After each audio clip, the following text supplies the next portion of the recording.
আসসালামু আলাইকুম রহমতুল্লাহি ওয়া বারাকাতুহু। আমাদের কলিং কার্ডের কাস্টমার সে কলিং কার্ড নিয়ে যখন সেটিং করছে, দেখেন সেট ইউজার যখন বসাইছে সামনে একটা স্পেস আসছে। দেখেন আমি একটা কালো বর্ডার টেনে আমি আপনাদেরকে দেখাইতেছি। দেখেন ইউজার বসাইছে, একটা গ্যাপ আছে না?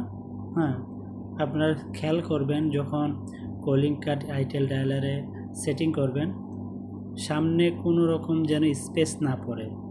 দেখেন এই স্পেস পড়ার কারণে কল কল যাবে না। সেটিংয়ে তো মানে কীভাবে কল যাবে? তারপরে আপনারা বলেন আমাদের কার্ডের প্রবলেম। না, আপনারা আপনার কাস্টমার যখন কার্ড নিতে আসবে তখন কোনো প্রবলেমের কথা বলবেন যে কী প্রবলেমটা, কী ইস্যু। হ্যাঁ, এগুলো আপনার নিজেই সলভ করতে পারবেন ইনশাআল্লাহ। হ্যাঁ, তো ঠিক আছে। কাস্টমারকে কখনো প্রবলেম হলে জিজ্ঞেস করেন আমি কী প্রবলেম।